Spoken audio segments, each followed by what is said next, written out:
worry now that a policy compromise is not where they're at. Yeah. I don't think that EEA idea that many of us pursued and voted for previously is really what people think will be Brexit. And that's partly because of the tone of this debate, but it's also because of the fact that those who voted Leave don't really accept it as Brexit. And I worry about our ability to sell it to them. But I do wish it well, because it's an option that I think could have been once a compromise. Which leads me to the following conclusion, Mr. Speaker. Do we need a policy compromise, or do we need a process compromise?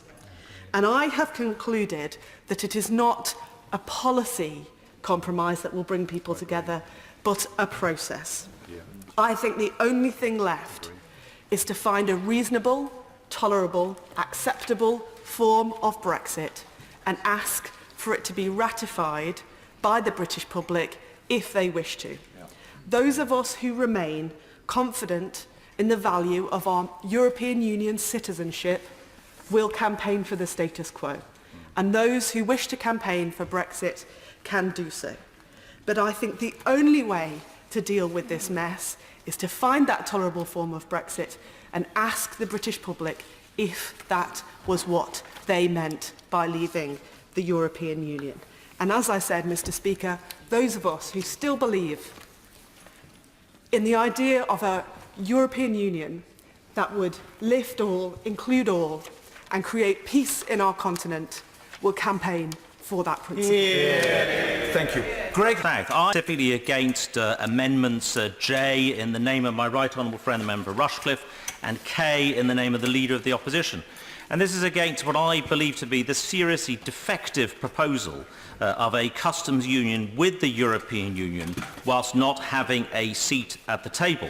Now, I have to say, Mr. Speaker, I've given this question a great deal of consideration over the last almost 3 years, particularly my 2 years spent at the Department for International Trade in charge of trade policy. And a customs union has its superficial temptations. It obviously keeps trade close, although worth pointing out not necessarily frictionless.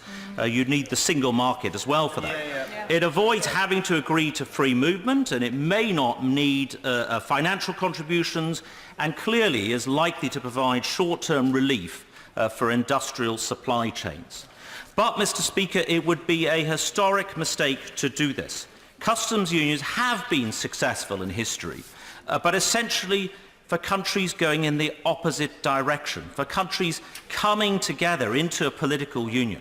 If you look at the history of the Zollverein in Germany in the 19th century, that was all part of the process of German unification. If you look at the partial customs union in the name of the European Coal and Steel Community in 1947 or 49, I forget which was a partial customs union as a precursor to the EEC and the Treaty of Rome.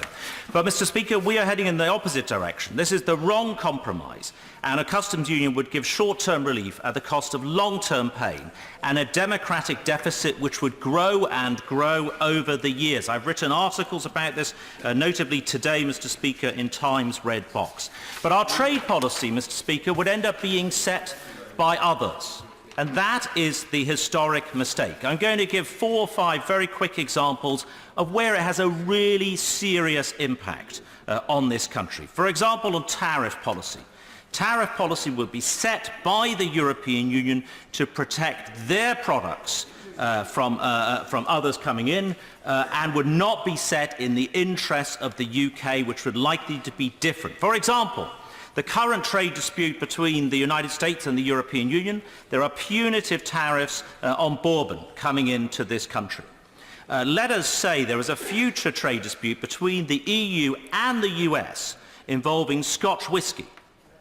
Obviously isn't produced in the European Union, and there will be no incentive for the European Union in that customs union to seek to defend Scotch whisky. The second area would be on trade agreements.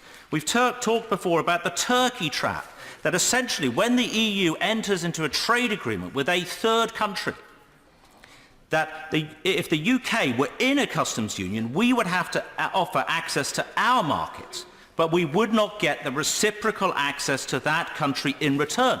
That is going to be a massive democratic deficit. Secondly, this is what amazes me, Mr. Speaker, that it's the official Labour policy to do this. I remember well the disputes around TTIP. The biggest objections to TTIP came actually from the Labour side. Right.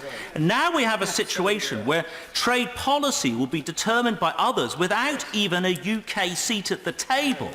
Now, if they thought at the time that TTIP would lead to US private healthcare companies gaining access to the NHS, and we had a seat at the table, what will it be like when we don't have a seat at the table? But that is the official Labour policy. On trade remedies, Mr. Speaker, I'm amazed that the member for Stoke had his name on one of these amendments. Absolutely incredible. Trade remedies would now be conducted by the European Union, not by this country. They are currently conducted by the European Union. We have a seat at Trade Council. I was that seat for a long time. And the UK participates in trade remedies to defend our products. There is no guarantee.